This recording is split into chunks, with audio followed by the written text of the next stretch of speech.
Good afternoon, everyone.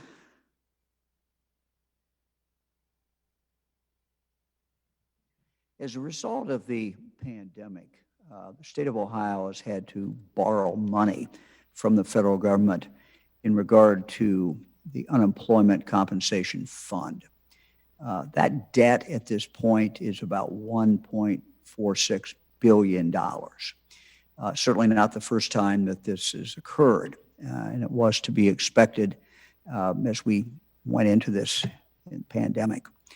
But I am recommending now to the General Assembly, and I had the opportunity to talk this morning to the Speaker and to the President of the Senate, leaders of their respective bodies, and they are in agreement with me that we should take some of the money that will be coming to Ohio shortly from the last bill passed by Congress and to use that money to pay this debt. It will really, it's the fiscally responsible thing to do. We will have the ability to do that, and we should go ahead and do it. The loan itself, of course, was caused by the pandemic, and paying this off now will free Ohio employers from this burden so they can instead focus on getting employees across the state of Ohio back to work. This will help small businesses across our state and will certainly help employment and our employees. This is a very important step that we can take together that will help stabilize our economic environment and spur long-term growth. So again, we look forward to working with the members of the General Assembly on this. I might also add that I've spoken to the Senate President, spoken to the Speaker, and asked both Speaker Cupp and President Huffman if they and the legislature would tackle the difficult job, a separate job, in regard to our unemployment compensation fund, and that is that it is structurally not really balanced. And from a structural point of view, this has been a problem that existed long before the pandemic hit. So we're recommending we pay off the debt, but we still are left with a structural problem. And this is something that the legislature should tackle. And I think there's a willingness in the legislature to take this on and to try to come up with a solution. It really is in the best interest of everyone if this can be done.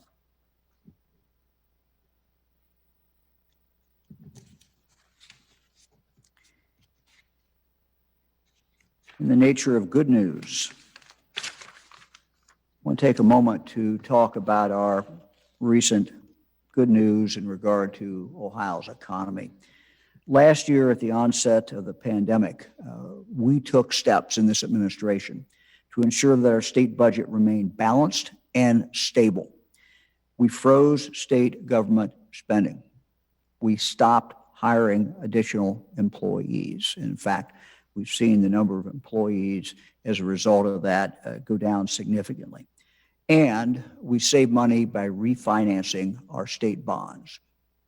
We made these hard choices early on in the pandemic, tightening our belt because, frankly, we did not know what the future would hold. These were the right decisions. A strong post-pandemic economy directly depends on defeating this virus. And that has been an underlying theme of everything that we have done, that our economy is directly tied into our ability to keep this virus under control. And I appreciate the work that every Ohioan has done to do this. It makes a difference. As we're working now very, very hard to vaccinate Ohioans, we're seeing good signs in our economy as well, and I want to share these with everyone. Ohio's GDP outpaced the nation in the final quarter of calendar year 2020. The U.S. GDP is estimated to have grown about 4.3% in that final quarter. Ohio's GDP is estimated to increase by 5% during that last quarter. Further, Ohio's unemployment rate in February of this year was at 5%. The national rate was 6.2%. And our state revenues are recovering as well. This month, Ohio's tax revenues exceeded the monthly estimate by $41 million, or 2.6%, and remain 4.3% above the estimate for the fiscal year to date. This is a dramatic improvement from a year ago and where we were at the onset of this pandemic and where we thought, frankly, that we were going. Getting back to the unemployment fund, using federal dollars strategically to shore up our unemployment system, along with making the structural long-term changes that we need in that system, will continue our strong year of recovery. So good news. Some more good news. Signs of spring are all around, and one of them is the Ohio Department of Transportation, the yellow barrels. And I always kind of joke that that's the good news and the bad news. The bad news is you see them, and it may slow you down a little bit. The good news is the work is going on, and that we're really into that season. ODOT plans to invest $1.92 billion of your dollars into 956 projects statewide this year. In the budget that we presented this year and the budget we presented 2 years ago, we put a lot of emphasis on safety, protecting lives. Many of these projects are directly related to safety. And many times we have listened to local communities about a dangerous intersection, a dangerous curve, and tried to focus on these, to repair these, so that we can save lives. These continued infrastructure investments are really good news on our road to recovery. Making improvements to our infrastructure, we are investing in Ohio's future. A caution. During the pandemic, ODOT was able to have a full construction season, and that is the good news. But as we head into this season, I want to remind everyone about something else that happened last year. The concerning amount of accidents that occur in construction zones. Over 4,500 of those accidents occurred last year. Of those, 18 crashes were fatal. 96 resulted in serious injuries. So this is something that we really are asking all drivers out there to pay attention, slow down. Your fellow citizens are out there constructing the roads, reconstructing, improving them, and they have a very dangerous job. And it's up to all of us to keep them safe as we drive. We also have seen some of these accidents certainly caused by distracted driving, and I would again urge the General Assembly to pass the distracted driving bill that we have suggested and that is in front of the General Assembly. And I know there is support in the General Assembly for that, and that's something that we really need to get done. I want to give you an update on the federal partnership with the state on our mass vaccination site at Cleveland State University at the Wolstein Center. We're now in our 4th week of operation. This is an 8-week program, and so the 4th, 5th, and 6th weeks that we are in right now are second doses. So just remind everyone, if you got a first dose, look at your card that they gave you that day. Make sure you go back and get that second dose. So these 3 weeks that we're in right now will cover the second doses. In addition to that, the 7th week and the 8th week, we still plan to use Johnson & Johnson to vaccinate individuals, and those will be for both weeks, of course, first and only doses, one dose for the Johnson & Johnson. It has run exceedingly well. We have a time-lapse video from our local partners in Cuyahoga County to show you that progress.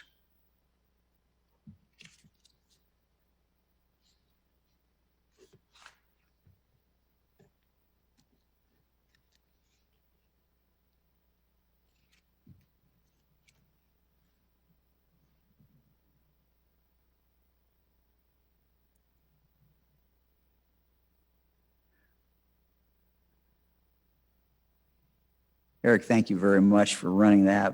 You know, what's unique about this particular operation, and Fran and I've traveled around the state. We've been to 29 different vaccination sites around the state. Each one's different, but each one is unique. Each one is people coming together to do a phenomenal job.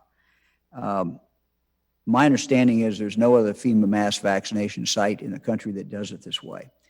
We're using a stationary patient model. Citizens come in, they take their seat. Those administering the shots go straight down the aisle and go to them. They vaccinate around 500 people every single hour. So it's quite an operation to see. It's been very efficient. It's truly an amazing feat. I want to express my appreciation to FEMA.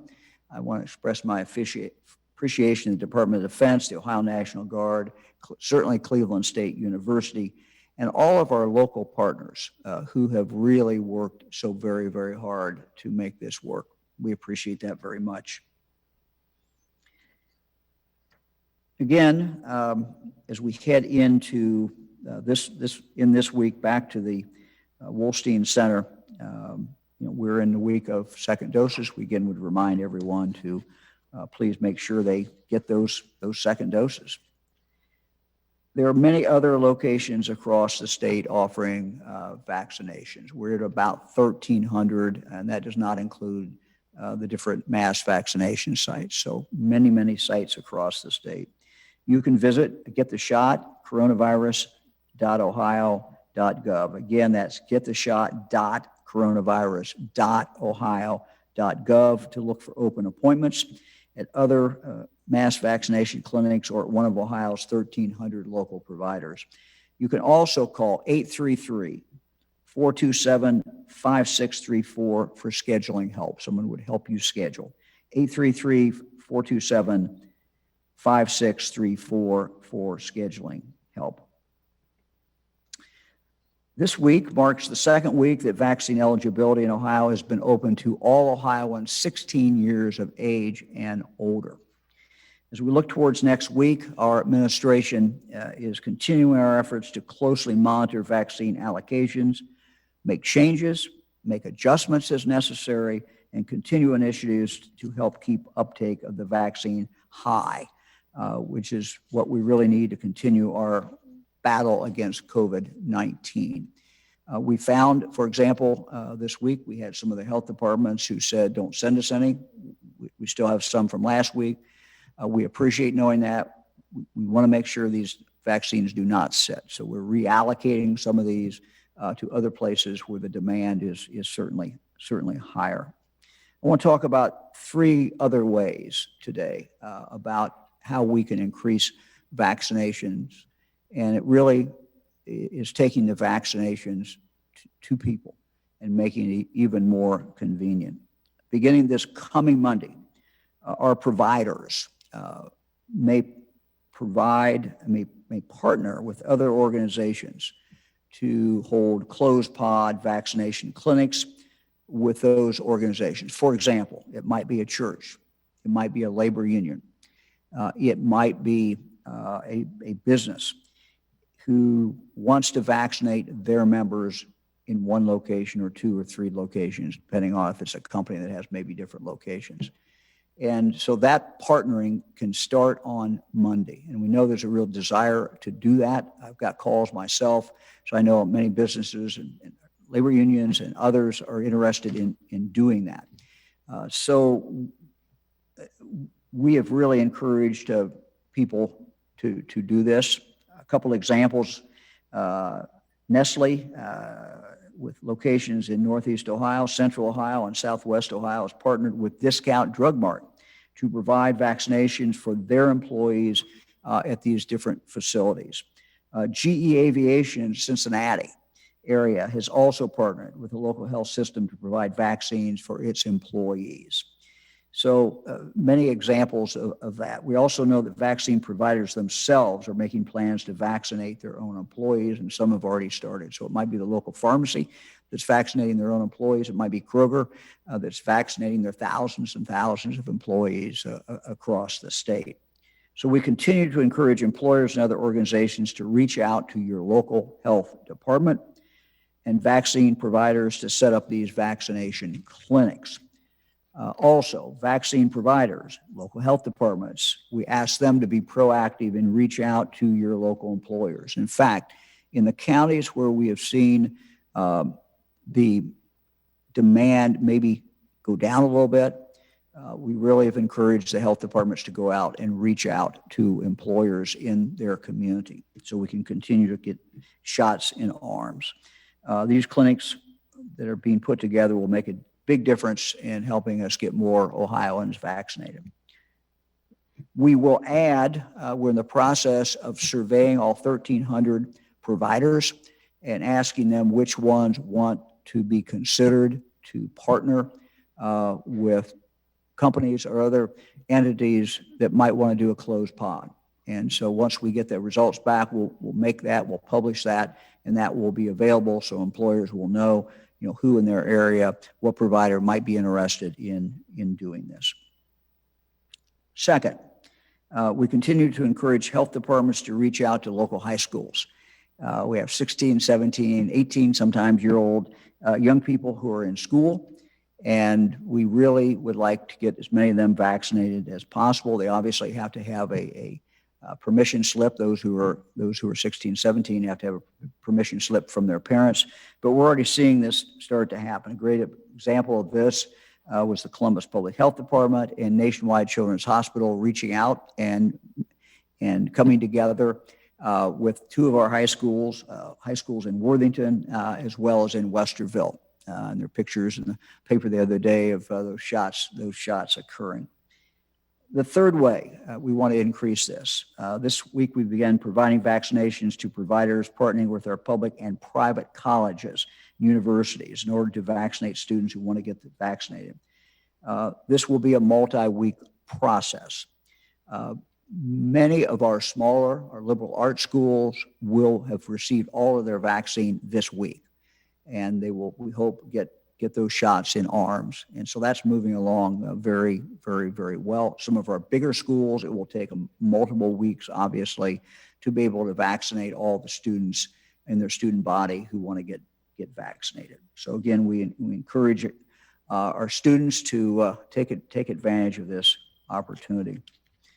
Talk a minute about demand. As I previously stated, we continue to closely monitor demand for the vaccine as we make allocations across Ohio. We make the allocations every Thursday. We find out on Tuesday what's coming into Ohio, what the federal government's going to give us. Then we make the allocation, basically shipping orders back to the federal government, go back on Thursday. So we've been able to adjust vaccination allocations where demand has lessened. Some of these have shifted to our mass vaccination sites and our population centers, as well as our mobile clinic efforts. Others have shifted to northern Ohio areas which have both high demand and concern with spread of the virus variants. This week, just as an example, we were able to allocate 5,000 additional doses each to Lucas County and to Cuyahoga County for distribution through local providers. These additional doses were on top of the amounts allocated through our normal county formula. Franklin County, for example, we were able to allocate more than 1,100 additional doses to the Nationwide Children's Hospital for distribution. We've also directed our team to continue to look at ways we can encourage partnerships to distribute more vaccines and to adjust nimbly to changes that we see in demand. So we're going to monitor this every week, and we'll continue to make the changes that are needed. Eric, let's go look at the data. As you can see, we continue to see a significantly higher number in cases, 2742 today. If you look at the average for the last 21 days, that was 18. So these numbers are up. Hospitalizations are up. ICU admissions are up, not dramatically, but they are certainly both up. Eric, let's look at the next slide. This is our vaccinations, and we look at this, of course, every day as well. As you can see, today we have crossed over. 1/3 of all Ohioans have now received their first dose of the vaccine. So 1/3 of all Ohioans, and so we're very happy to hit that milestone and look forward to the next milestones as well. Eric, we'll go to the next one. All counties ranked. You can see this again on our webpage. Again, we're moving it now in the wrong direction. For a while, we were moving the right direction, but if you look at these, you'll see more of these now are blue. Blue simply means we're over 100 cases in that county, 100 cases per 100,000 over a 2-week period of time. So going in the wrong direction. You'll also see it on the top end, that the top end numbers, let's go to the next one, Eric. The top end numbers are higher. The top one for a while we got down, I think, as low as 250, 260, something like that. The top one is now 336. That is Hancock County, followed by Lucas County. So again, they're all kind of moving in the wrong direction there. Eric, we'll go to the next one. So this is our number that we statewide average for cases per 100,000, statewide average for cases per 100,000, 183. Again, going not in the direction that we want. More than half of our counties, 53, have seen increases. We're not, while we're going in the wrong direction, and we're certainly going away from our goal of 50, we're not seeing the runaway case growth that we saw during the fall, certainly not yet. So we can still turn this around if more people continue to get vaccinated. This is a race. We are in a race. And it's it's a life and death race. 1/3 of Ohioans have now been vaccinated. We just have to keep moving as fast as we can to get more of our fellow citizens vaccinated and be able to eliminate people who can get it, eliminate people who can spread it. And that's just vitally, vitally important. The alert map also shows this increase. The increases in case rates are reflected in this week's advisory system update. Franklin County is moving to the watch list this week because the county has recently had sustained increases in cases and in COVID-related healthcare use, including emergency department and outpatient visits and hospitalizations for COVID. Putnam County moved from orange to red this week. In addition to some healthcare indicators trending upward, the county has also experienced an increase in cases per 100,000 during a 2-week period, going from 124 last week to 221 this week. So very fast acceleration. Carroll County, Mercer County, Morgan County moved from yellow to orange, while Brown and Noble dropped from orange to yellow. We'll look at the hospitalizations. Unfortunately, these continue to trend up. They're certainly not at an alarming number yet, but they're going in the wrong direction. As you can see, this is the number of people as of yesterday in the hospital from COVID, 1,193. And as you can see, that is going in the wrong direction. I want to turn now to Dr. Vanderhoff and have him give us an update in regard to the variants. This is something that he is following every single day. And Doctor, thank you for again joining us and tell us what's going on in Ohio. Well, thank you very much, Governor.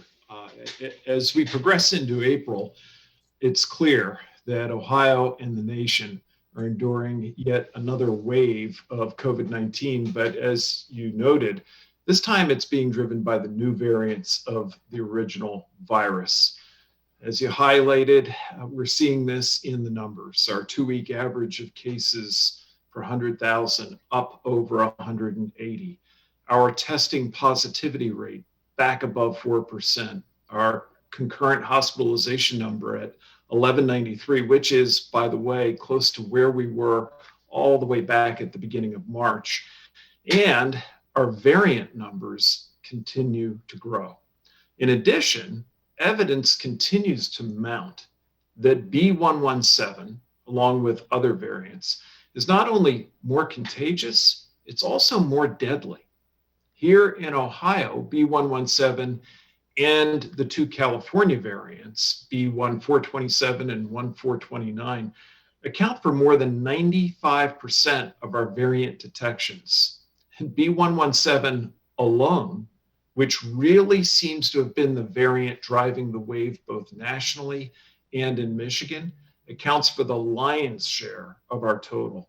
just to give an idea of how quickly B.1.1.7 and the variants are spreading, our variant counts jumped from 92 back on March 12th up to 797 today. That's a doubling time of about every 9 to 10 days, which is very similar to what they saw this winter in the United Kingdom. But our spring surge of variants here in Ohio is in fact happening in a better context than what the UK endured this winter because of our very successful vaccination effort. As the governor noted, now with more than 1/3 of all Ohioans having received a vaccine. And we also have paired with that a strong track record of masking in public.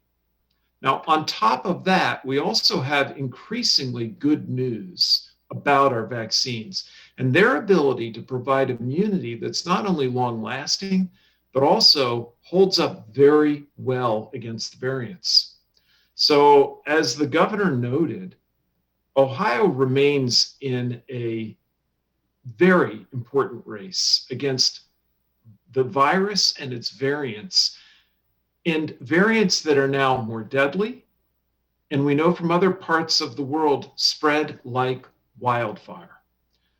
But we can win the race as long as we don't falter, as long as we continue to press on with consistent masking and getting the vaccine. Thank you, Governor. Doctor, let me ask a couple questions. The variant count that you were using, that 700 and some, what does that mean, though? And how often are we testing for variants? And what labs can do that, or how many labs can do it? Because it doesn't sound like a very high number. You used it in the context of where we were, where we are, how fast it's moving. You want to explain that? Yes. So what our variant count is essentially is a sample. What's important about the variant count really is not the absolute number, it's the trend of the numbers that we observe. The fact is that we are able to test only a subset of all the COVID tests that are performed because we're only able to run these genomic surveillances off of PCR tests. And of those, only those where there's still enough enough sample available to run an additional test, the genomic test. Layer onto that the fact that there are a limited number of labs with this very advanced technology and capability. Nevertheless, we run a lot. We are right now testing somewhere in the neighborhood in the state of 1/4 to 1/3 of all the positive tests through this genomic surveillance.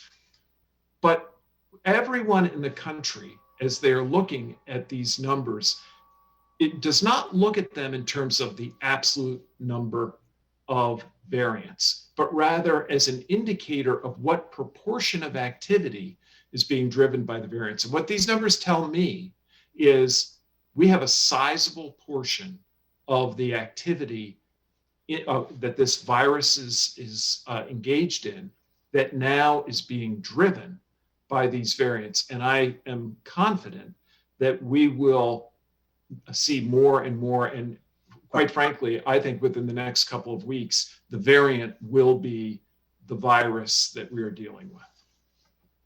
So if I understand what you're saying, you think within 2 weeks these variants will be the dominant, will be? Yes. Yeah, right now, if you look nationally,